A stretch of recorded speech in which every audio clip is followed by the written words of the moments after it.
Asia Pacific सम्मेलन में पास हुआ दिल्ली डिक्लेरेशन। प्रधानमंत्री ने अंतर्राष्ट्रीय बौद्ध सर्किट बनाने की बात कही।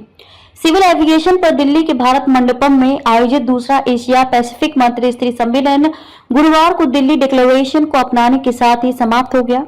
2 दिवसीय सम्मेलन का समापन प्रधानमंत्री नरेंद्र मोदी के दिल्ली घोषणा को सर्वसम्मति से पारित करने की घोषणा के साथ हुआ। इस अवसर पर प्रधानमंत्री ने कहा कि अगर हम एशिया भर में भगवान बुद्ध से संबंधित सभी पवित्र स्थलों को जोड़ सकते हैं और एक अंतर्राष्ट्रीय बौद्ध सर्किट बना सकते हैं तो इससे नागरिक उड्डयन क्षेत्र, यात्रियों, संबंधित देशों और उनकी अर्थव्यवस्थाओं को भी फायदा होगा।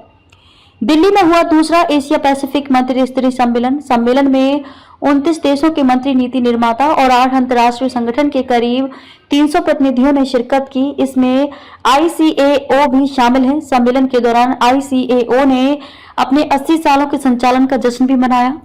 भारत सरकार के नागरिक उड्डयन मंत्रालय ने अंतर्राष्ट्रीय नागरिक उड्डयन संगठन ICAO के सहयोग से 11 से 12 सितंबर तक नई दिल्ली के भारत मंडपम में इस सम्मेलन का सफलतापूर्वक आयोजन किया गया।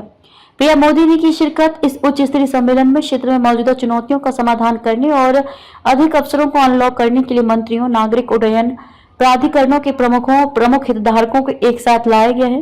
प्रधानमंत्री ने एशिया प्रशांत क्षेत्र के शीर्ष नागरिक उड्डयन नेताओं के साथ क्षेत्र में भारत द्वारा की गई तकनीकी और बुनियादी ढांचे की प्रगति को साझा किया।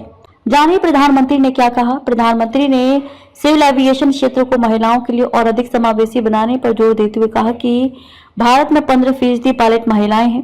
ये दुनिया भर में औसत 5% से अधिक हैं। हम इस संख्या को और बढ़ाएंगे। मोदी ने पिछले 10 सालों में भारत के एविएशन क्षेत्र में हुए बदलावों के बारे में भी बात की है। उन्होंने कहा कि भारत उड्डयन से समती नहीं रहा बल्कि अब उड्डयन समावेशी बन गया है। नागरिक उड्डयन क्षेत्र की महत्वपूर्ण भूमिका पर प्रकाश डालते हुए उन्होंने कहा कि ध्यान क्षेत्र के माध्यम से लोगों, संस्कृति और समृद्धि को जोड़ने पर है।